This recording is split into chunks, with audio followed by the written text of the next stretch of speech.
أعوذ بالله من الشيطان الرجيم. بسم الله الرحمن الرحيم. إليه يرد علم الساعة وما تخرج من ثمرات من أكمامها وما تحمل من أنثى ولا تضع إلا بعلمه ويوم يناديهم أين شركائي قالوا آذناك ما منا من شهيد وضل عنهم ما كانوا يدعون من قبل وظنوا ما لهم من محيص لا يسأم الإنسان من دعاء الخير وإن مسه الشر فيئوس قنوط ولئن أذقناه رحمة منا من بعد ضراء مسته ليقولن هذا لي وما أظن الساعة قائمة ولئن رجعت إلى ربي إن لي عنده للحسنى فلننبئن الذين كفروا بما عملوا ولنذيقنهم من عذاب غليظ وإذا أنعمنا على الإنسان أعرض ونأى بجانبه وإذا مسه الشر فذو دعاء عريض قل أرأيتم إن كان من عند الله ثم كفرتم به من أضل ممن هو في شقاق بعيد سنريهم آياتنا في الآفاق وفي أنفسهم حتى يتبين لهم أنه الحق أولم يكف بربك أنه على كل شيء شهيد ألا إنهم في مرية من لقاء ربهم ألا إنه بكل شيء محيط بسم الله الرحمن الرحيم حميم عين سين قاف كذلك يوحي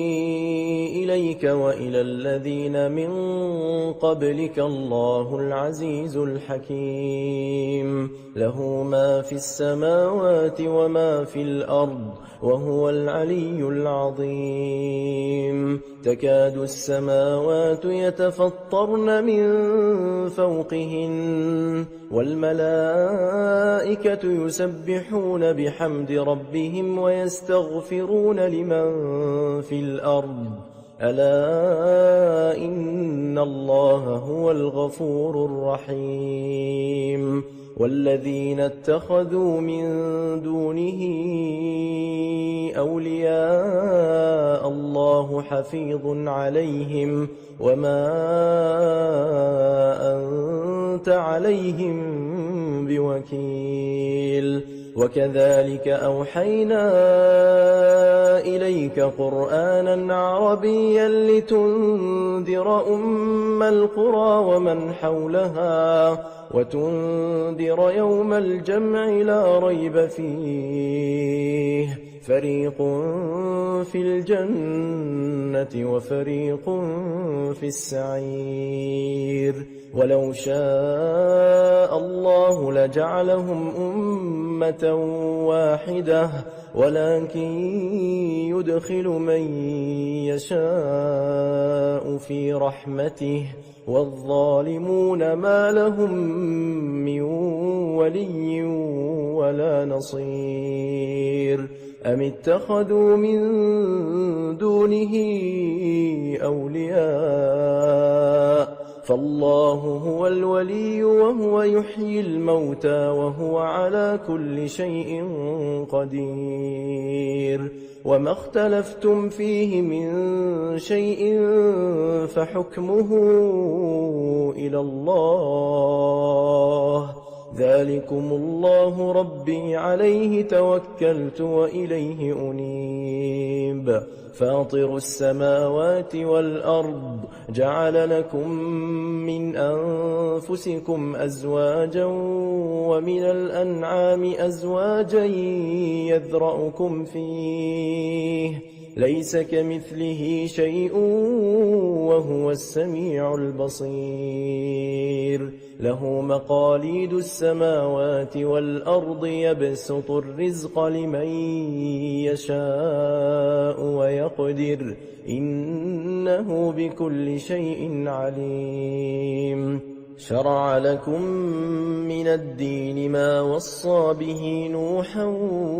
والذي أوحينا إليك وما وصينا به إبراهيم وموسى وعيسى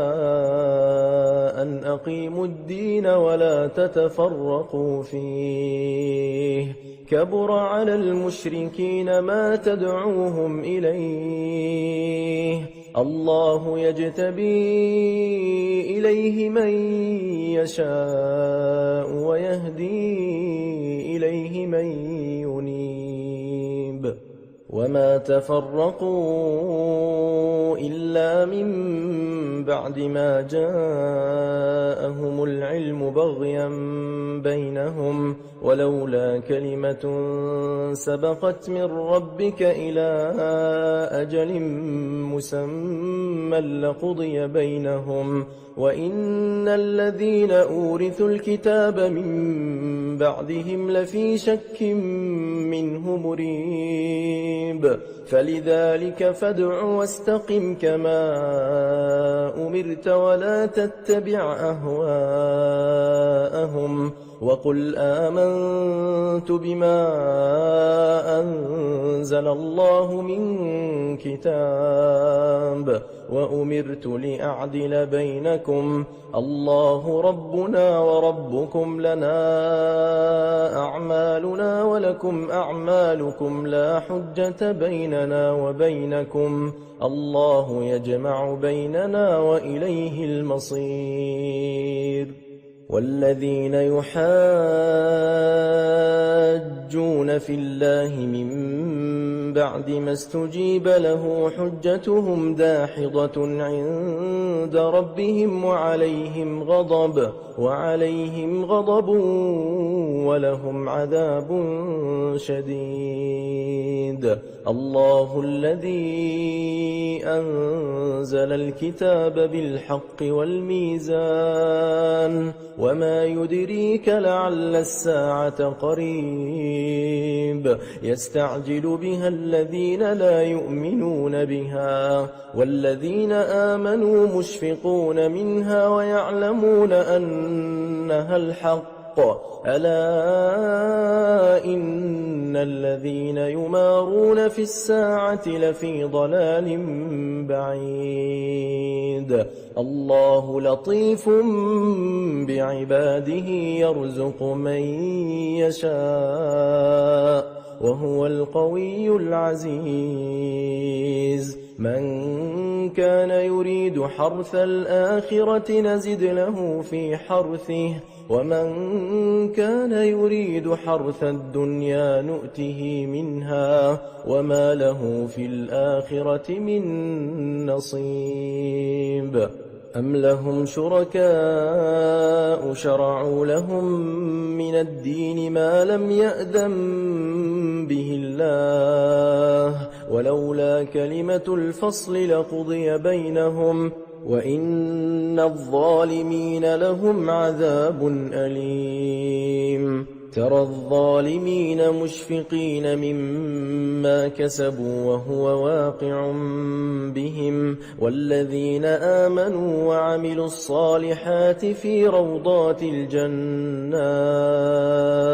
لهم ما يشاءون عند ربهم ذلك هو الفضل الكبير ذلك الذي يبشر الله عباده الذين آمنوا وعملوا الصالحات قل لا أسألكم عليه أجرا إلا المودة في القربى ومن يقترف حسنة نزد له فيها حسنا إن الله غفور شكور أم يقولون افترى على الله كذبا فإن يشاء الله يختم على قلبك ويمحو الله الباطل ويحق الحق بكلماته إنه عليم بذات الصدور وهو الذي يقبل التوبة عن عباده ويعفو عن السيئات ويعلم ما تفعلون ويستجيب الذين آمنوا وعملوا الصالحات ويزيدهم من فضله والكافرون لهم عذاب شديد ولو بسط الله الرزق لعباده لبغوا في الأرض ولكن ينزل بقدر ما يشاء إنه بعباده خبير بصير وهو الذي ينزل الغيث من بعد ما قنطوا وينشر رحمته وهو الولي الحميد ومن آياته خلق السماوات والأرض وما بث فيهما من دابة وهو على جمعهم إذا يشاء قدير وما أصابكم من مصيبة فبما كسبت أيديكم ويعفو عن كثير وما أنتم بمعجزين في الأرض وما لكم من دون الله من ولي ولا نصير ومن آياته الجوار في البحر كالأعلام إن يشأ يسكن الريح فيظللن رواكد على ظهره إن في ذلك لآيات لكل صبار شكور أو يوبقهن بما كسبوا ويعفو عن كثير ويعلم الذين يجادلون في آياتنا ما لهم من محيص فما أوتيتم من شيء فمتاع الحياة الدنيا وما عند الله خير وأبقى للذين آمنوا وعلى ربهم يتوكلون والذين يجتنبون كبائر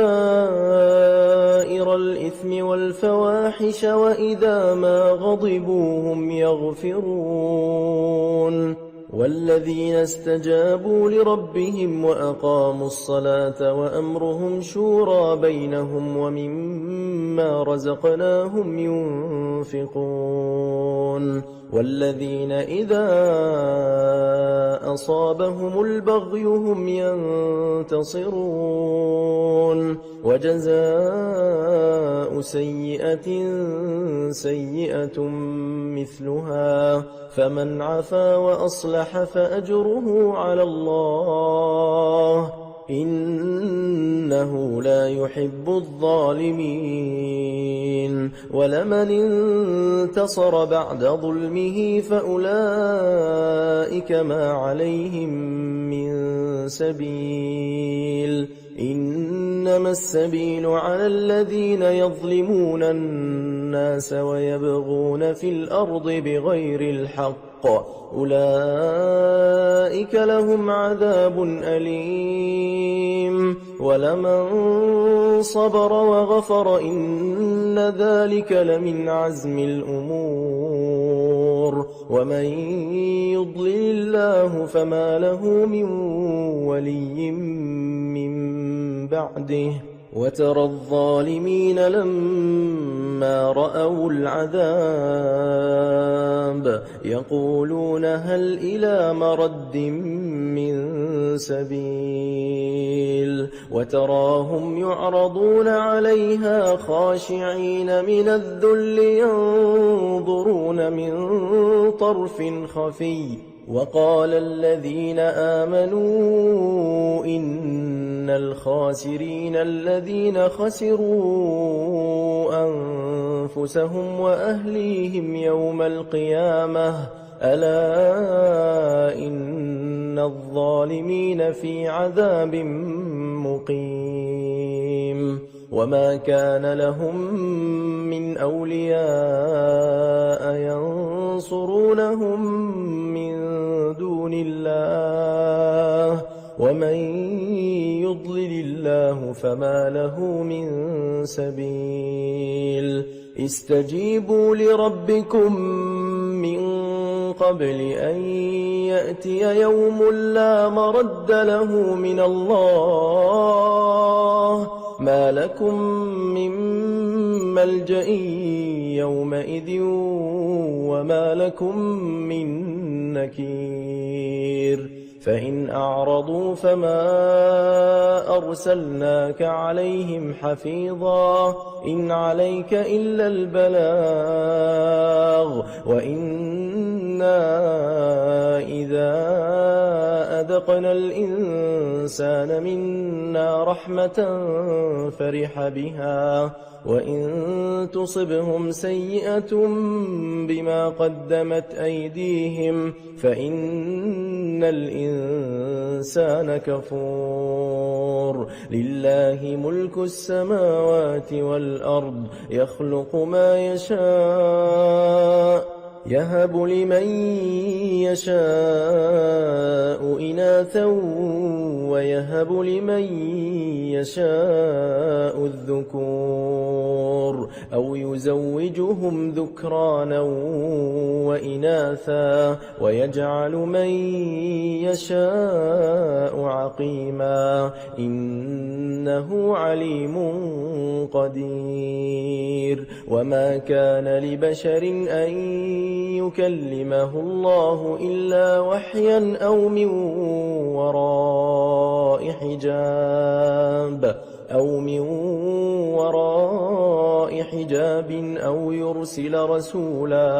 أو يرسل رسولا فيوحي بإذنه ما يشاء إنه علي حكيم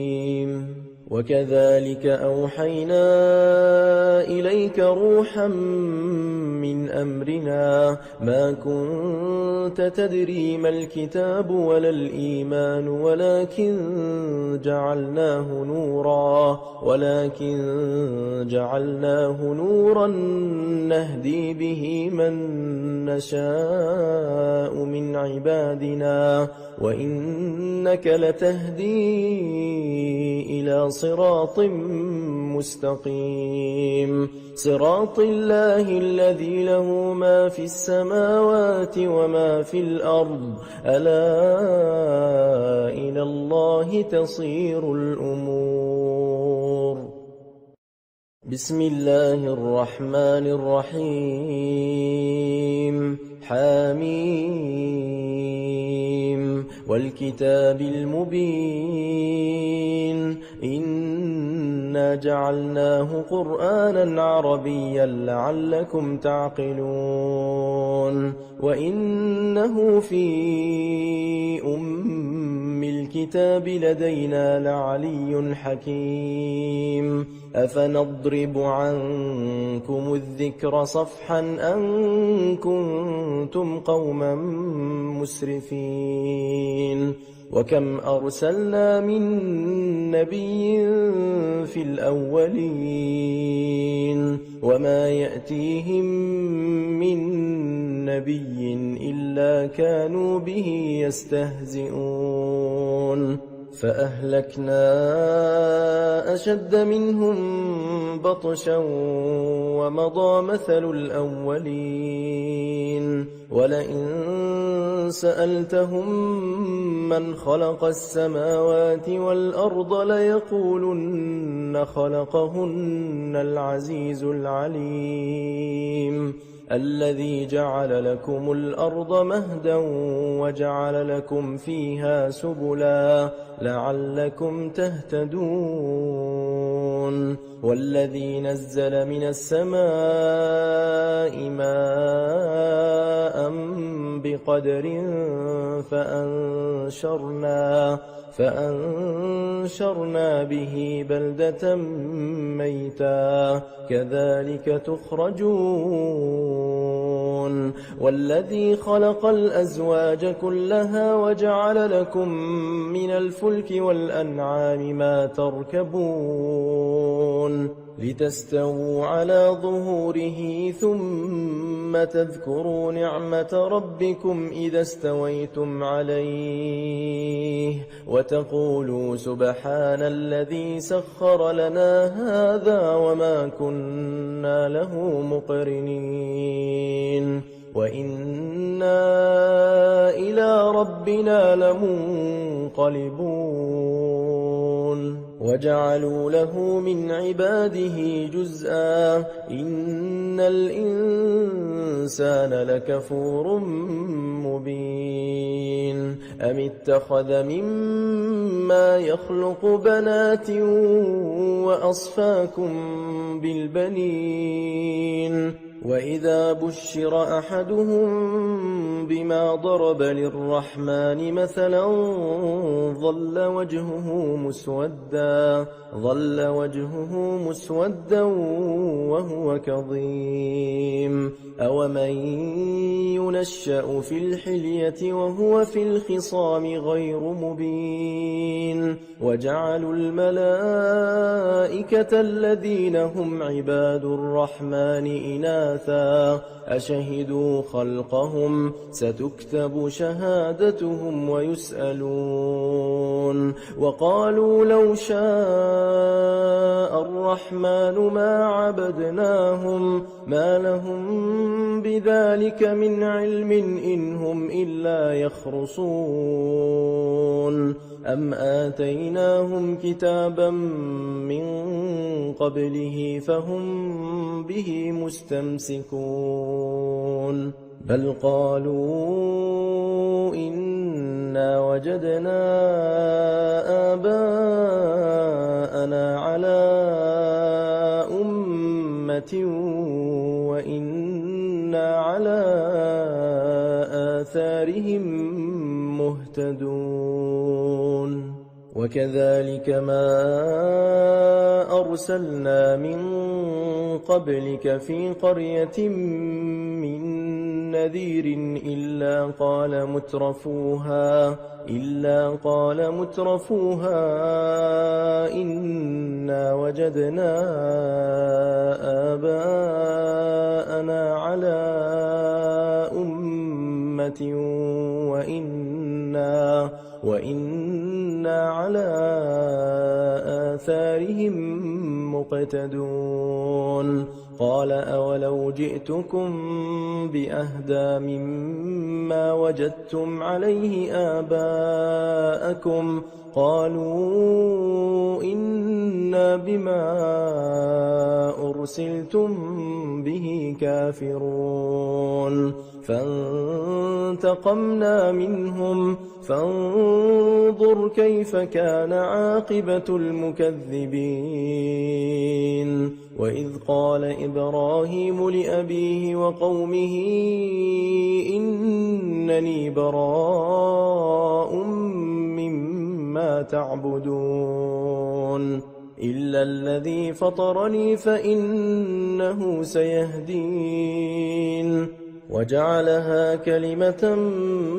باقية في عقبه لعلهم يرجعون بل متعت هؤلاء وآباءهم حتى جاءهم الحق ورسول مبين ولما جاءهم الحق قالوا هذا سحر وإنا به كافرون وقالوا لولا نزل هذا القرآن على رجل من القريتين عظيم أهم يقسمون رحمة ربك نحن قسمنا بينهم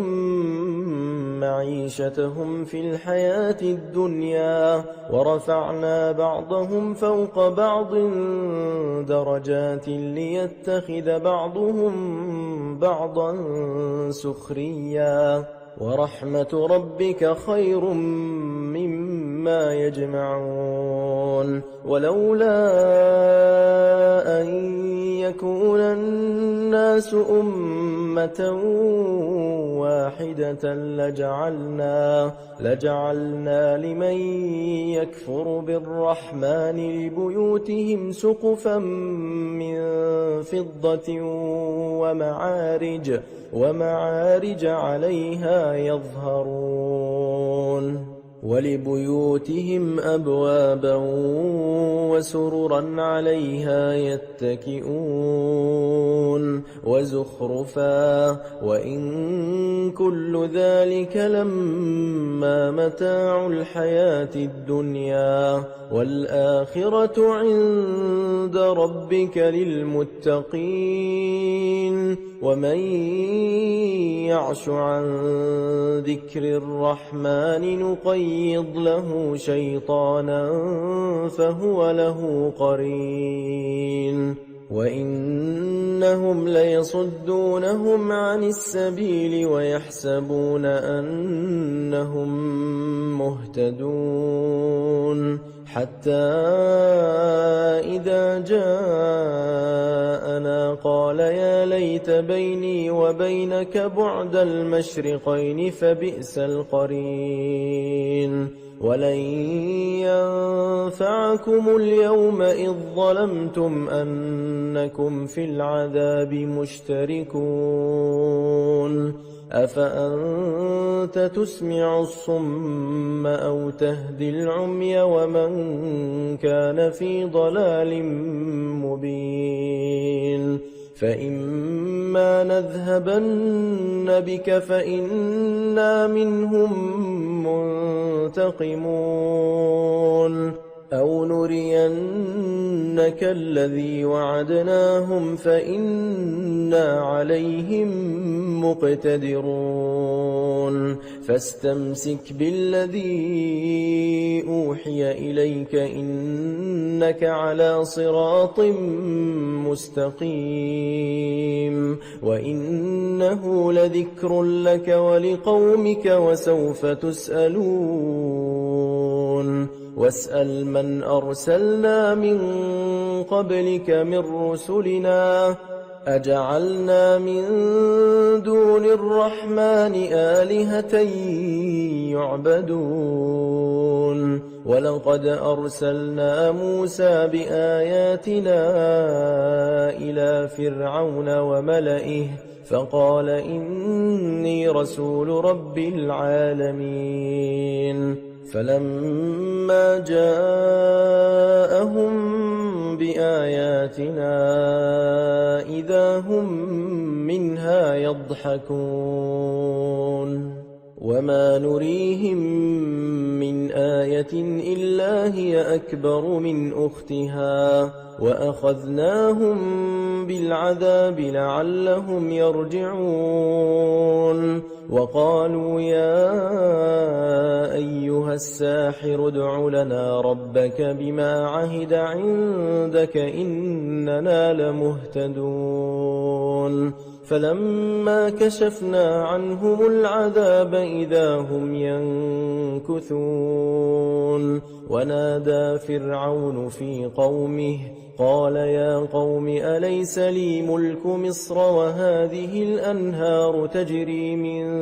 تحتي أفلا تبصرون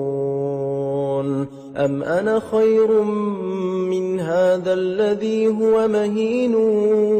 ولا يكاد يبين فلولا ألقي عليه أسورة من ذهب أو جاء معه الملائكة مقترنين فاستخف قومه فأطاعوه إنهم كانوا قوما فاسقين فلما آسفونا انتقمنا منهم فأغرقناهم أجمعين فجعلناهم سلفا ومثلا للآخرين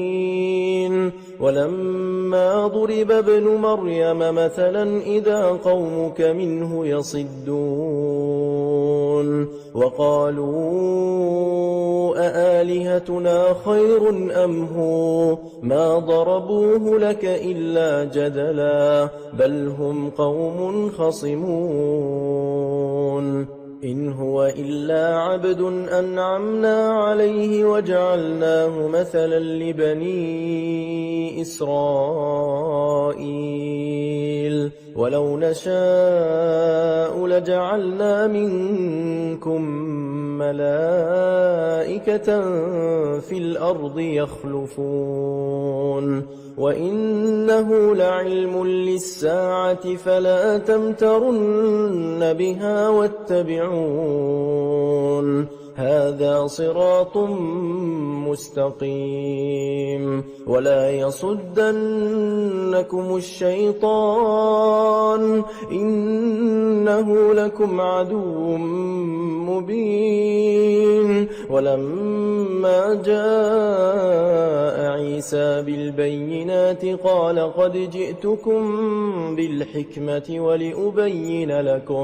ولأبين لكم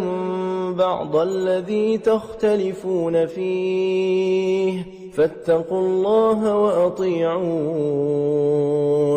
إن الله هو ربي وربكم فاعبدوه هذا صراط مستقيم فاختلف الأحزاب من بينهم فويل للذين ظلموا من عذاب يوم أليم هل ينظرون إلا الساعة أن تأتيهم بغتة وهم لا يشعرون الأخلاء يومئذ بعضهم لبعض عدو إلا المتقين يا عباد لا خوف عليكم اليوم ولا أنتم تحزنون الذين آمنوا بآياتنا وكانوا مسلمين ادخلوا الجنة أنتم وأزواجكم تحبرون يطاف عليهم بصحاف من ذهب وأكواب وفيها ما تشتهيه الأنفس وتلذ الأعين وأنتم فيها خالدون وتلك الجنة التي أورثتموها بما كنتم تعملون لكم فيها فاكهة كثيرة منها تأكلون إن المجرمين في عذاب جهنم خالدون لا يفتر عنهم وهم فيه مبلسون وما ظلمناهم ولكن كانوا هم الظالمين ونادوا يا مالك ليقض علينا ربك قال إنكم ماكثون لقد جئناكم بالحق ولكن أكثركم للحق كارهون أم أبرموا أمرا فإنا مبرمون أم يحسبون أنا لا نسمع سرهم ونجواهم بلى ورسلنا لديهم يكتبون قل إن كان للرحمن ولد فأنا أول العابدين سبحان رب السماوات والأرض رب العرش عما يصفون فذرهم يخوضوا ويلعبوا حتى يلاقوا يومهم الذي يوعدون وهو الذي في السماء إله وفي الأرض إله وهو الحكيم العليم وتبارك الذي له ملك السماوات والأرض وما بينهما وعنده علم الساعة وإليه ترجعون ولا يملك الذين يدعون من دونه الشفاعة إلا من شهد بالحق وهم يعلمون ولئن سألتهم من خلقهم ليقولن الله فأنا يؤفكون وقيله يا رب إن هؤلاء قوم لا يؤمنون فاصفح عنهم وقل سلام فسوف يعلمون بسم الله الرحمن الرحيم حميم والكتاب المبين إنا أنزلناه في ليلة مباركة إنا كنا منذرين فيها يفرق كل أمر حكيم أمرا من عندنا إنا كنا مرسلين رحمة من ربك إنه هو السميع العليم رب السماوات والأرض وما بينهما إن كنتم موقنين لا إله إلا هو يحيي ويميت ربكم ورب آبائكم الأولين بل هم في شك يلعبون فارتقب يوم تأتي السماء بدخان مبين يغشى الناس هذا عذاب أليم ربنا اكشف عنا العذاب إنا مؤمنون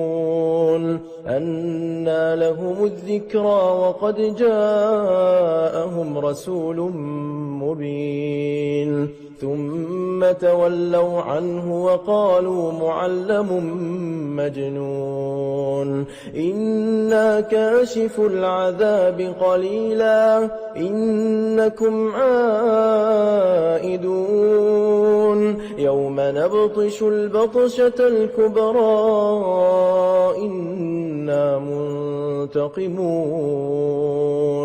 ولقد فتنا قبلهم قوم فرعون وجاءهم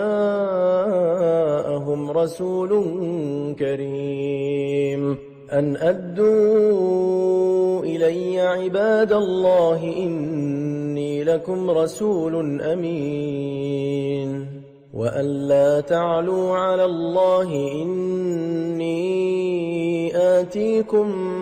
بسلطان مبين وإني عذت بربي وربكم أن ترجمون وإن لم تؤمنوا لي فاعتزلون فدعا ربه أن هؤلاء قوم مجرمون فأسر بعبادي ليلا إنكم متبعون واترك البحر رهوا إنهم جند مغرقون كم تركوا من جنات وعيون وزروع ومقام كريم ونعمة كانوا فيها فاكهين كذلك وأورثناها قوما آخرين فما بكت عليهم السماء والأرض وما كانوا منظرين ولقد نجينا بني إسرائيل من العذاب المهين من فرعون إنه كان عاليا من المسرفين ولقد اخترناهم على علم على العالمين وآتيناهم من الآيات ما فيه بلاء مبين إن هؤلاء ليقولون إن هي إلا موتتنا الأولى وما نحن بمنشرين فأتوا بآبائنا إن كنتم صادقين أهم خير أم قوم تبع والذين من قبلهم أهلكناهم إنهم كانوا مجرمين وما خلقنا السماوات والأرض وما بينهما لاعبين ما خلقناهما إلا بالحق ولكن أكثرهم لا يعلمون إن يوم الفصل ميقاتهم أجمعين يوم لا يغني مولى عن مولى شيئا ولا هم ينصرون إلا من رحم الله إنه هو العزيز الرحيم إن شجرة الزقوم طعام الأثيم كالمهل يغلي في البطون كغلي الحميم خذوه فاعتلوه إلى سواء الجحيم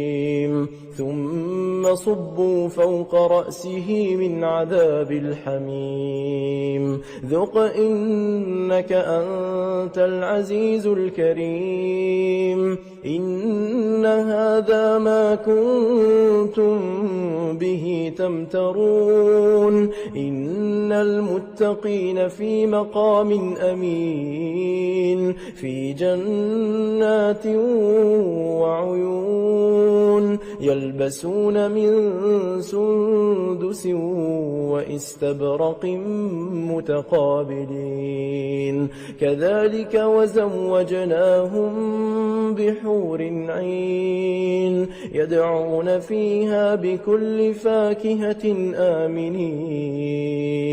لا يذوقون فيها الموت إلا الموتة الأولى ووقاهم عذاب الجحيم فضلا من ربك ذلك هو الفوز العظيم فإنما يسرناه بلسانك لعلهم يتذكرون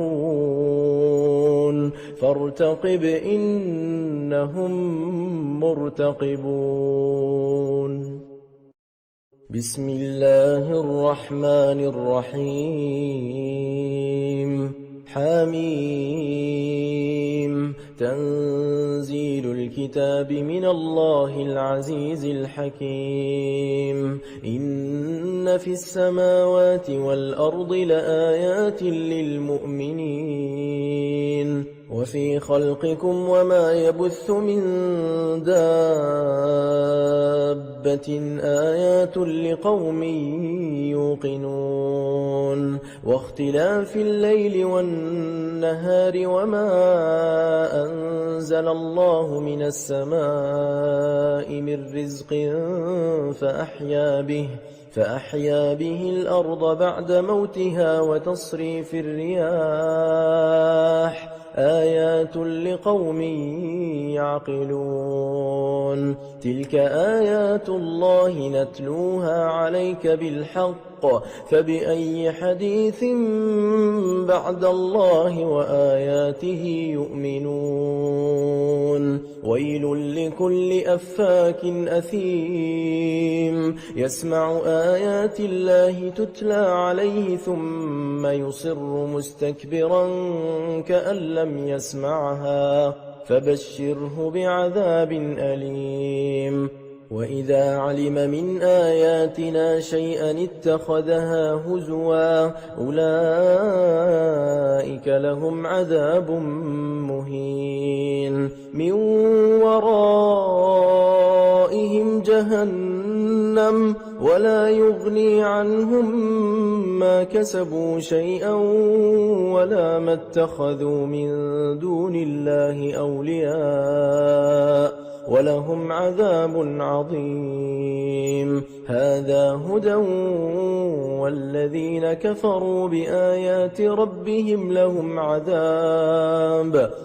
عذاب من رجز أليم الله الذي سخر لكم البحر لتجري الفلك فيه بأمره ولتبتغوا من فضله ولعلكم تشكرون وسخر لكم ما في السماوات وما في الأرض جميعا منه إن في ذلك لآيات لقوم يتفكرون قل للذين آمنوا يغفروا للذين لا يرجون أيام الله ليجزي قوما بما كانوا يكسبون من عمل صالحا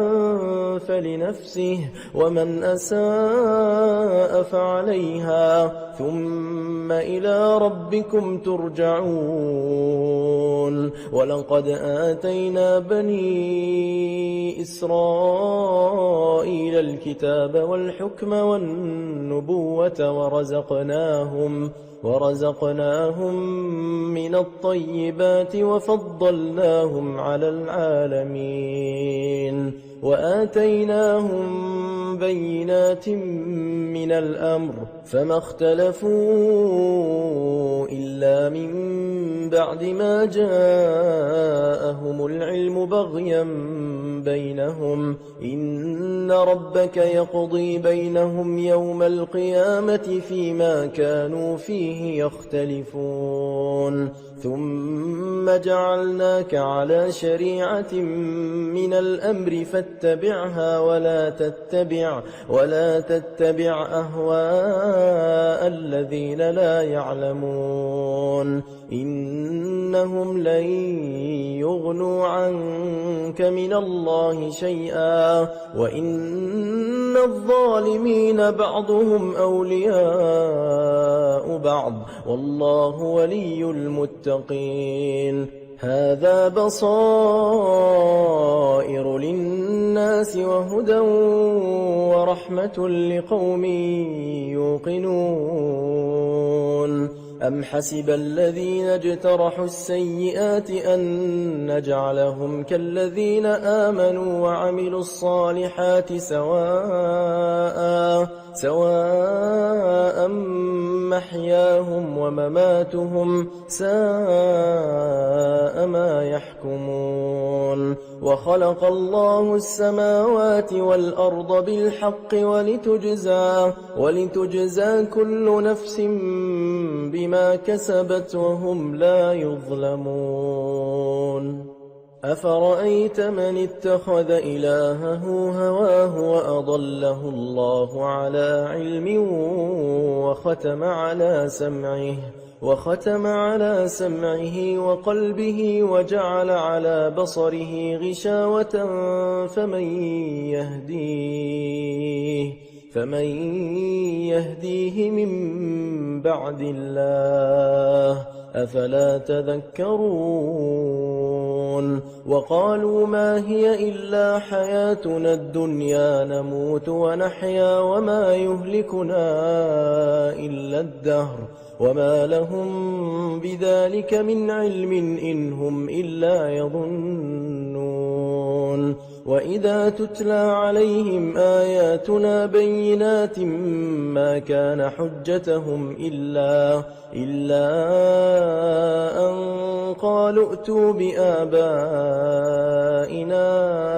إن كنتم صادقين قل الله يحييكم ثم يميتكم ثم يجمعكم إلى يوم القيامة لا ريب فيه ولكن أكثر الناس لا يعلمون ولله ملك السماوات والأرض ويوم تقوم الساعة يومئذ يخسر المبطلون وترى كل أمة جاثية كل أمة تدعى إلى كتابها اليوم تجزون ما كنتم تعملون هذا كتابنا ينطق عليكم بالحق إنا كنا نستنسخ ما كنتم تعملون فأما الذين آمنوا وعملوا الصالحات فيدخلهم ربهم في رحمته ذلك هو الفوز المبين وأما الذين كفروا أفلم تكن آياتي تتلى عليكم فاستكبرتم وكنتم قوما مجرمين وإذا قيل إن وعد الله حق والساعة لا ريب فيها قلتم ما ندري ما الساعة إن نظن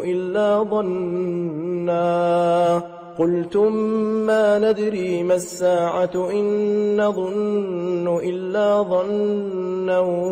وما نحن بمستيقنين وبدا لهم سيئات ما عملوا وحاق بهم ما كانوا به يستهزئون وقيل اليوم ننساكم كما نسيتم لقاء يومكم هذا ومأواكم النار وما لكم من ناصرين ذلكم بأنكم اتخذتم آيات الله هزوا